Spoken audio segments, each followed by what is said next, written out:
Okay, again, sorry about the crappy camera. Apparently we're going to have to do this in a few pieces because camera shut off. I got the size limit reached. It's not that we don't have storage size, but this camera, for some reason, it won't let me take past a certain point, so it just shuts off. So, okay, the A2 front sight. Now, when you're running a magnified optic, the front sight is not an issue.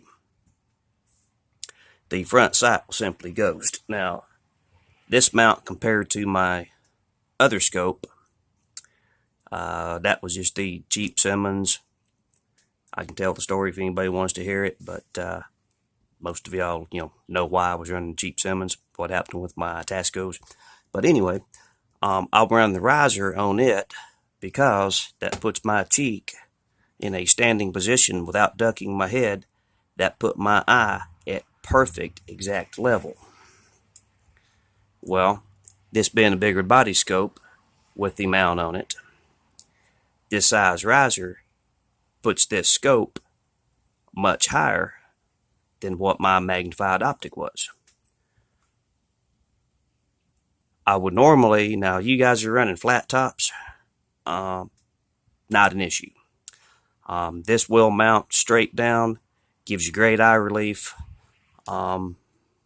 It actually sets up slightly higher. And again, sorry, limited space here, and I'm getting my sling stuck on the table corner.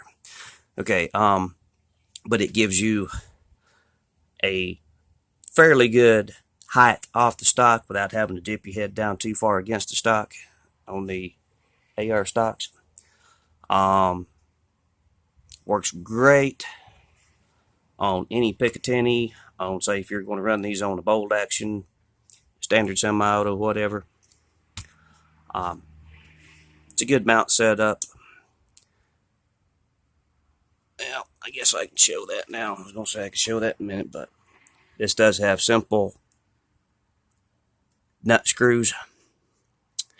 So, back to my original issue, and where I cannot mount this straight to my rail because I have the A2 front sight. Again, the magnified optic, the front sight will simply ghost. Does not cause any parallax issues, does not cause any type of disturbance to your sight picture. It simply ghosts in the sight. Well, this being a TV screen, the front sight, if that scope is not above it, it will block your image. This is not an optic. This is not a magnified optic. This is simply a camera. And that's exactly what it is. It's a camera. This has no glass lens in it, which I'm not going to knock my camera off to show you, but y'all get the gist. It's a simple camera. When you look through the eyepiece, you're looking at an actual TV screen. There's no other way to say it. It's just exactly like looking at your flat screen hanging on the wall. We'll get into the particulars and everything more later on. I do have a couple videos that I did record on this. Again, it's a camera. They give you this nice, never mind, I left it in there. We'll get into that next vid. But, nice pretty carry case and everything. People are like, well, why did they give you a carry case for the scope? I said, well, that's for people that want to use the scope as a camera because it's a night vision. So they simply buy one of these as a nighttime camera. I do have the IR illuminator. We'll get into that a bit more later on. The reason this one's a little bigger is, and since we're going to have to break these up into several videos anyway, I opted for the X-Sight instead of the newer 4K Pro because it takes AA batteries. Somebody's like, well, why would you want to put AA's in? I said, well, I can get AA rechargeable. These are nickel metal hydride 2300 milliamp energizers. Didn't know there were such crappy batteries when I bought them at Walmart. You do want to run lithiums in these things, but a good 3000, or if you can get them, the 3300 milliamp lithium rechargeable 1.5 volt AA's, great in this.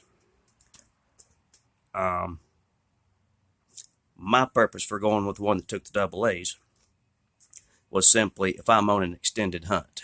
Now, most people aren't going to take these out in the, camp zone in the middle of the mountains. They're going to use this night vision scope. About 6 hours time is what you can expect.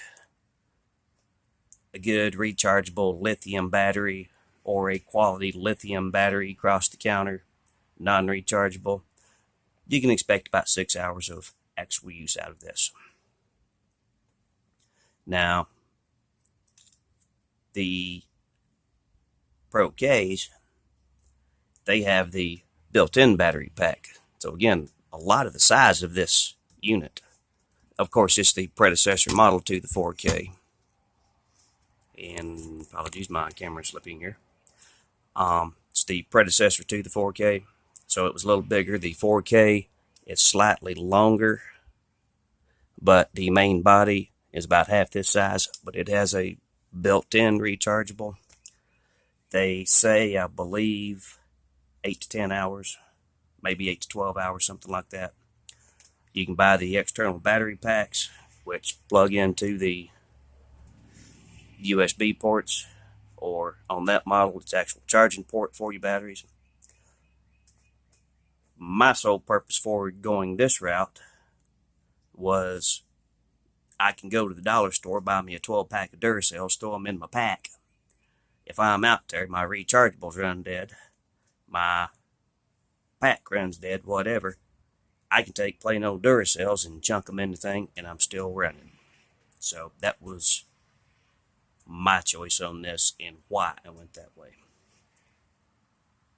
Other option, you can buy 2, 3, 4 external battery packs, whatever, but you're still only going to get so far with those. Compared to buying rechargeable battery packs, Duracells are cheap. I just got a 12-pack of Duracells for $6. So $6 just strictly has a backup. I throw a $6 pack of batteries in my backup, and that should get me through probably 2 to 3 nights. So I'm good.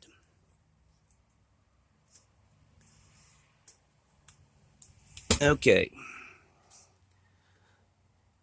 Guess we'll talk about the sunshade portion. It does come with a sunshade. Simply, if you're shooting bright daylight, now I've had this thing on in daylight, and she worked fine. But the sunshade is either a simple extended shade or the bright light sunshade, which has the hole in it. So it's a multi-option. Before I run out on this time limitation on this, let me get back to where I screwed up on the mounting. Sorry,